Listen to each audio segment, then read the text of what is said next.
We have established what we call the paralegal system, or the paralegal unit in all central prisons where remands are held. And anybody who is supposed to be in court and is not there, we try to find out why are you not in court. The justice for all is ongoing. They just measured in Sawam and they discharged a couple of prisoners who were maybe on expired warrants, and they also discharged people at Sunyana as we are speaking to you currently. The Deputy Commissioner of the Commission of Human Rights and Administrative Justice says the Commission continues to make recommendations to check on the situation.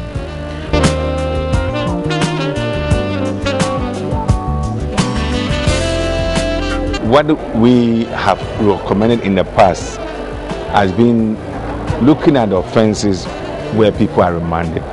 Those offenses that are not so serious offenses, where persons can be either fined or can be made to perform community service. Those offenses probably would not remand persons whilst they are waiting for trial. The situation of remand prisoners overpopulating the various prisons in Ghana can be solved if their cases are well dealt with and their status well defined. On Thursday, 13 March 2014, the Human Rights Court awarded 200,000 cedis in damages to 44-year-old Francis Ajare after he spent 14 years in detention without trial. He was remanded into police custody by a court following a swoop on suspected criminals at Jamestown. His only crime being at the wrong place at the wrong time. Ghana's motto still remains freedom and justice, and is justice delayed, justice denied. I was arrested unlawfully. I have not committed no crime. God is my witness. People may doubt, but I believe God is my witness. If I've committed offense, when I came out, I should have forget everything. But because I did not do it, and that's why I pursued this case to win it, and I win it. I did not win by myself, it is God who won it. Right, so judging from that video there are currently about 3,095 prisoners scattered around various prisons in the country at the moment, leading to or causing the overpopulation of the prisons in this country. Now, like I mentioned earlier, my guest this morning is Mr. Eric Delano Alifo, who is the founder and executive director of Help Law Ghana. Good morning, sir. Good morning. How are you doing? I'm doing okay. Right. Now, most remand prisoners are yet to have their day in court. Yeah.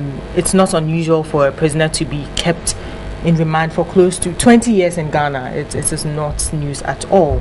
First of all, what are some of the reasons cited for keeping prisoners on remand without trial? Bearing in mind, some of them have not even been charged. Yeah, they will have to be charged before they become remand prisoners. So they will have to be taken to court, and the court will remand them to come back on a given date for their cases to continue. Normally what happens is that when the police charge them, they take them to court and charge them, most times they wouldn't have finished investigation. And so they cannot go ahead to prosecute immediately. And so they will ask the court to remand them, thus keep them under the state's control, under the control of the security services, for them to come back when investigation How is long completed. are these prisoners or accused persons meant to be kept in remand for? Well, actually, initially, for most cases, they will remand them for about 2 weeks, and then they have to come back. That's 14 days. Yes, they have to come back. That's what happens practically. They have to come back, and then the court will keep remanding them. So So after every 14 days, the judge is supposed to renew it or may review. It may be more than 14 days actually, but normally that's what happens. The very first time the judge will also look at the circumstances and what the prosecution is asking the judge. If the prosecution is saying that it's going to take us about 2-3 months to complete investigation, they will look at the circumstances, they look at the offense, the charge that I'm speaking about, and then they would remand them. But does this usually happen? Do judges usually review these cases every 14 or so days? Well, yes. It's the accused persons will have to be brought to court for the judges to go back to the case and make new orders. So are we saying that it's the prosecutor's fault? The prosecutors do not bring these cases before the judges? I think so, yes. I think so. Largely it is the prosecutors, because they are the ones that would always give excuses that they haven't finished investigation, they don't have their witnesses, and so forth and so on. The investigators, actually, they are the ones that keep the accused persons. Even if they send accused persons to Sawam, the investigators are still responsible for them, and so they are supposed to bring them, but they have to work together. They are all working for the state, the investigators, the prosecutors.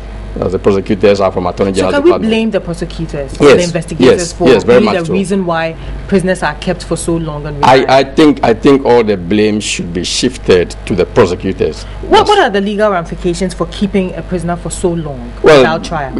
Clearly, their rights are abused. In fact, the Constitution in Article 14.4 even states that when the trial is unduly or unreasonably delayed, then the accused person must be released on conditions, perhaps to come back. That's a bail, or maybe discharged completely. Okay. So their rights are abused when they are kept for very long without trial. Do these prisoners have any rights at all? Do they know?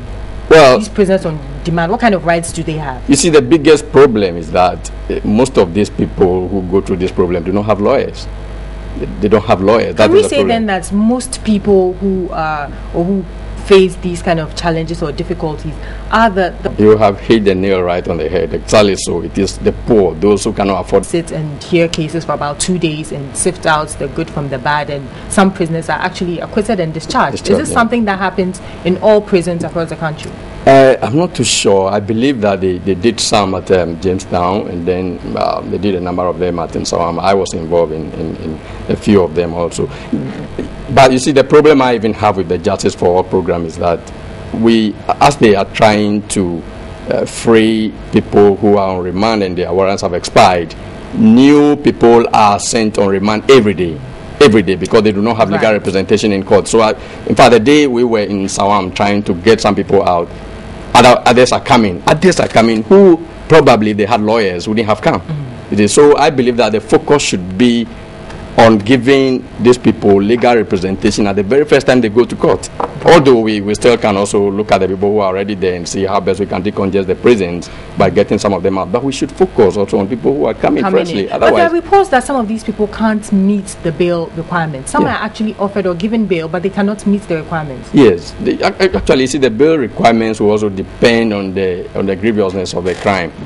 Because if the person escapes, then that becomes another problem. The state is not able to handle the case well, and so they sometimes impose conditions very harsh. But you see, when the conditions are harsh and the people are not able to meet it, it's as good as denying them bail. And so the judges should also be cognizant of that and impose conditions that the people can meet. Because if you impose conditions and they cannot meet it and they still remain in custody, then I don't see the sense of yes. Anyway, that's all the time we have this morning, unfortunately. Thank you very much for your time, Mr. Eric Delano Alifo, founder and executive director of Help Law Ghana. Thank you so much for coming to talk to us about the plight of remand prisoners.